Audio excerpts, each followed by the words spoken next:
నమస్తే, నేను అంకిత. మనతో పాటు సీనియర్ జర్నలిస్ట్ జయదేవ్ సార్ ఉన్నారు, ఆయనతో మాట్లాడదాం. Hi sir. హలో సార్, ఇప్పుడు కవితకు బెయిల్ అయితే వచ్చింది. సో దాని వెనుక కాంగ్రెస్ ఎంపీ అభిషేక్ మను సింఘ్వి ఉన్నట్లు బీజేపీ అధినేతలు అంటున్నారు. సో ఇది ఎంతవరకు నిజమంటారు? కవిత గారు అరెస్ట్ తర్వాత ఆల్మోస్ట్ 5 నెలలు, మార్చి 15 ఇప్పుడు అరెస్ట్ చేశారు. ఇప్పుడు ఇది ఆగస్ట్ ఎండింగ్ వచ్చేసాం. సో ఇప్పుడు బెయిల్ రావడం నిన్న చాలా హ్యాపీగా ఫీల్ అయ్యారు. బీఆర్ఎస్ శ్రేణులందరూ కూడా పండగ చేసుకున్నారు.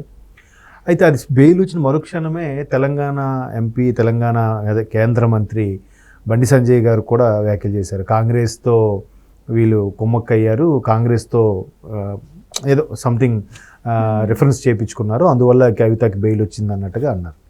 సో దానికి ఎందుకు ఆ స్టేట్మెంట్ ఇచ్చారంటే వెంటనే దాన్ని కేటీఆర్ గారు ఖండించారు. కానీ దానికి డీటెయిల్గా ఎక్స్ప్లెయిన్ చేస్తే అభిషేక్ సింఘ్వి ఎవరైతే ఉన్నారో ఆయన కాంగ్రెస్ రాజ్యసభ ఎంపీ అనుకుంటా ఆయన. సో ఎంపీగా ఉన్నారు, కాంగ్రెస్ లీడరు, పైగా మంచి క్రిమినల్ లాయర్. సో ఆయన మొదటి నుంచి కూడా కొన్ని రకాల వ్యాఖ్యలు చేసేవారు. అంటే ఎన్డీఏ గవర్నమెంట్ వచ్చిన తర్వాత సిబిఐ కానీ ఈడీ కానీ అవి స్వచ్ఛంద సంస్థలాగా లేవు, ప్రభుత్వానికి ప్రభుత్వం సెంట్రల్ గవర్నమెంట్ ఏం చెప్తే దాన్ని ఫాలో అయ్యేలాగా ఉన్నాయి, వాటికి స్వచ్ఛంద సంస్థలాగా అయితే లేవు, దీనివల్ల చాలామంది ఇబ్బందులు పడుతున్నారు, అసలు దేశం ఎటుపోతుంది అనే దాని మీద చాలా సందర్భాల్లో ఆయన కామెంట్స్ కూడా చేశారు. ఇప్పుడు దేశంలో ఎక్కడ ఏం జరుగుతున్నా దాని వెనక ఒక పవర్ఫుల్ లాయరు దాన్ని వాదించడము, ఆ లాయర్లు కూడా ఖచ్చితంగా కాంగ్రెస్కి రిలేటెడ్గా ఉండడం అనేది కూడా ఒక చర్చనీయాంశమైంది. ఇప్పుడు మొన్న వెస్ట్ బెంగాల్కి సంబంధించి డాక్టర్ ఏదైతే అత్యాచారం సంబంధించిన ఉదంతం ఉందో దానికి కూడా ప్రభుత్వం తరఫున కాంగ్రెస్ లీడర్ కపిల్ సిబాల్ గారు ఆయన టేక్అవుట్ చేసి దాన్ని వాదిస్తున్నారు.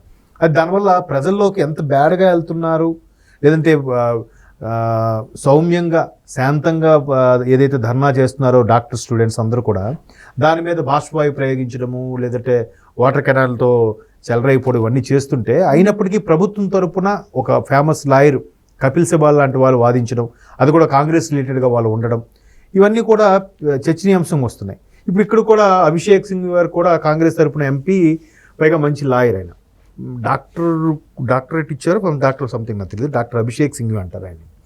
సో ఆయన ఈ విధంగా అనడం, కేంద్ర మంత్రి ఈ విధమైన స్టేట్మెంట్లు ఇవ్వడం, అంటే బీఆర్ఎస్ అనేది పక్కచూపులు చూస్తుందా, కాంగ్రెస్తో కలిసి ప్రయాణించడానికి సిద్ధంగా ఉందా అనేది బిగ్గెస్ట్ క్వశ్చన్. ఇక్కడ చూస్తే రాష్ట్రంలో కాంగ్రెస్కి బీఆర్ఎస్కి అసలు పొంతలు కుదరట్లేదు. రేవంత్ రెడ్డి గారు ఒక రకమైన దూకుడుతో వెళ్తున్నారు, ఒక రకంగా పరిపాలనపరంగా చకచక చేసుకుంటూ వెళ్తున్నారు.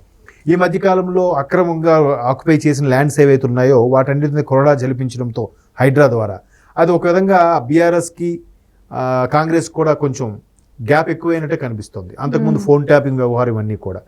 బట్ బీజేపీ వాళ్ళు ఏమంటున్నారు, కాంగ్రెస్ బీఆర్ఎస్ ఒకటే అని అంటున్నారు.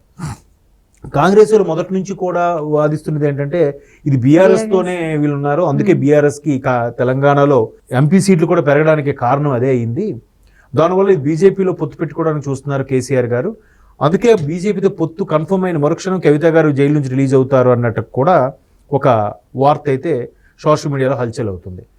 నిన్న జరిగిన వాదనల ప్రకారము అభిషేక్ గారు ఏదైతే వాదించి బలమైన రీజన్స్ చూపించారో అన్నీ మీరు ప్రూవ్ చేయించుకున్నారు, మీరంతా ఎంక్వైరీ అంతా పూర్తి అయిపోయింది. ఇంకా ఆవిడ బయటకు వచ్చాక ఇంకా సాక్షులను తారుమారు చేయడం కానీ ఉన్న సమాచారాన్ని మార్చివేయడం కానీ జరగదు. మీ ఛార్జ్షీట్లో ఆల్రెడీ పొందుపరచబడింది కాబట్టి ఆవిడ ఒకవేళ మీరు దాని ప్రకారం చర్యలు తీసుకోవచ్చు, ఇప్పుడు ఇంకా ఆమె చేసేదేం లేదు అన్నట్టుగాను వాదించడంతో వాళ్ళు బెయిల్ మంజూరు చేశారు, ధర్మాసనం ఏదైతే ఉందో అది. అయితే ఎంత పక్కాగా వాదించి కాంగ్రెస్ తరఫున ఒక మనిషి నిలబడి ఆయనే లాయరుగా వాదించి ఆవిడ బయటకు తీసుకురావడానికి ఉద్దేశం ఏంటి, రేపొద్దున బీఆర్ఎస్ని ఇండియా కూటమిలో భాగం చేద్దామా, మేబీ జగన్మోహన్ రెడ్డి గారు కూడా ఢిల్లీలో ధర్నా చేసినప్పుడు ఇండియా కూటమిలో భాగస్వామి అవడానికే ఇండియా కూటమిలో ఉండే కొంతమంది ఎంపీల్ని, ఇండియా కూటమిలో ఉండే కొంతమంది పార్టీలకు సంబంధించిన ఎంపీల్ని మద్దతుగా పిలుచుకున్నారు.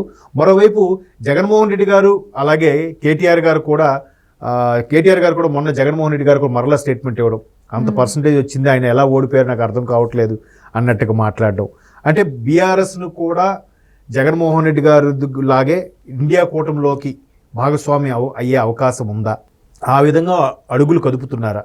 ఎందుకంటే ఒకవేళ బీజేపీతో పొత్తు అయితే ఇప్పటికే కవిత గారు బయటకు వచ్చేయాలి కదా, రాలేదు కాబట్టి ఖచ్చితంగా కాంగ్రెస్తోనే పొత్తు పెట్టుకున్న అవకాశం ఏమైనా ఉందా? లేదు, ఇక్కడ ఏవైతే రేవంత్ రెడ్డి గారు ప్రభుత్వం ఒక్కొక్కటిగా పాతవన్నీ తవ్వి తీస్తుంటే ఒక్కొక్క భయంకరమైన నిజాలు బయటకు వస్తున్నాయి. ఫోన్ ట్యాపింగ్ కానీ, ఇప్పుడు అక్రమంగా ల్యాండ్ ఆక్యుపై చేసి కట్టడాలు కానీ, ఇవన్నీ కూడా. సో వీటన్నిటి నుంచి మనకు చెక్ పెట్టుకోవాలి, మనతో కొంత సేఫ్ జోన్లో ఉండాలి అంటే సెంట్రల్లో ఏదో ఒక పార్టీతో సయోధ్య కానీ రిలేషన్స్ మెయింటైన్ చేయడం కానీ అవసరం. సో ఆ రిలేషన్ మెయింటైన్ చేయాలంటే ఎన్డీఏ కూటమిలోకి వెళ్తామంటే ఆల్రెడీ టీడీపీ జనసేన ఉన్నాయి, టీడీపీతో పొత్తు సరిగ్గా కుదరదు కాబట్టి కాంగ్రెస్లోకి వెళ్తేనే బెటరు అనే ఆలోచనలో మిగతా శ్రేణులన్నీ ఉన్నారు కాబట్టి కాంగ్రెస్కు వైపు మొగ్గు చూపుతున్నారు. లేదా కాంగ్రెస్ వాళ్ళే బీఆర్ఎస్ని వాళ్ళ వైపు తిప్పుకునే ప్రయత్నంగా సెంట్రల్ నుంచి ఆ అభిషేక్ గారి ద్వారా వాదించి ఆమెను బెయిల్ ఒప్పించేలా చేసి ఇండియా కూటమిలో భాగస్వామ్యం చేసుకునే అవకాశం కూడా లేకపోలేదు అనే వాదనలు కూడా వినిపిస్తున్నాయి. అంటే వీళ్ళు బీజేపీ వాళ్ళు కానీ కాంగ్రెస్ వాళ్ళు కానీ రాష్ట్రంలో ఉన్న పరిస్థితి ఎలా ఉందంటే బీఆర్ఎస్లోంచి ఒక వ్యక్తి రాజీనామా చేస్తున్నారు అని అంటే వెంటనే అటు బీజేపీ వాళ్ళు కానీ ఇటు కాంగ్రెస్ వాళ్ళు సిద్ధంగా ఉన్నారు. వీళ్ళ వైపు లాక్కోవడానికి చూస్తున్నారు, వీళ్ళ వైపు లాక్కోవడానికి చూస్తున్నారు. సో అలాగే బీఆర్ఎస్ కూడా వాళ్ళ యొక్క పార్టీ బలంని, లేదంటే అందులో ఉండే పవర్ఫుల్ లీడర్ని, కేసీఆర్ గారు లాంటి మంచి లీడర్ని మన వైపు తిప్పుకుంటే కొంత బెటర్గా ఉంటుంది, మనం కంబైన్డ్గా గవర్నమెంట్ ఫామ్ చేసుకొని ఇంకా తిరుగులేని సామ్రాజ్యంగా పెట్టుకోవచ్చు. కాంగ్రెస్కి ఇప్పుడు తెలంగాణ బలం అవసరం, ఆల్రెడీ గవర్నమెంట్ వచ్చింది, బట్ తెలంగాణ కూడా ముందు ప్రకటించినప్పుడు కేసీఆర్ గారు చెప్పారు కదా, మీరు తెలంగాణ ప్రకటిస్తే టీఆర్ఎస్ని కాంగ్రెస్లో విలీనం చేస్తానని కూడా గతంలో చెప్పారు. బట్ అప్పుడు ఏం జరిగాయో తెలియదు, మొత్తానికి విలీనం అవ్వలేదు. ఈయన 2 సార్లు ముఖ్యమంత్రిగా ఉండడం కూడా జరిగింది.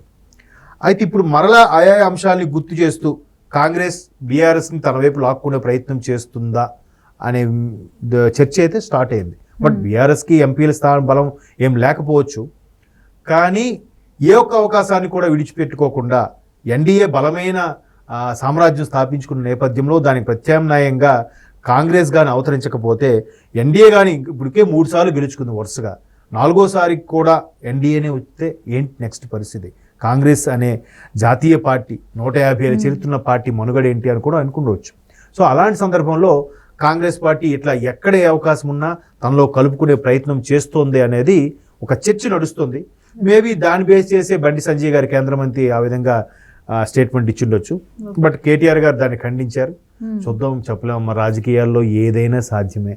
మొత్తానికి ఆవిడ బెయిల్ వచ్చింది, ఎవరి వల్ల వచ్చింది అనేది పక్కన పెడితే హ్యాపీ. 5 నెలల తర్వాత ఫ్యామిలీని కలవడం, వాళ్ళ అబ్బాయిని కలవడం చాలా ఇదిగా ఉంటుంది. చూద్దాం నెక్స్ట్ పావులు ఎలా కలుపుతారో, కేసీఆర్ గారి యొక్క వ్యూహాలు ఎలా ఉండబోతున్నాయో let's wait and see. Okay, thank you sir. Thank you.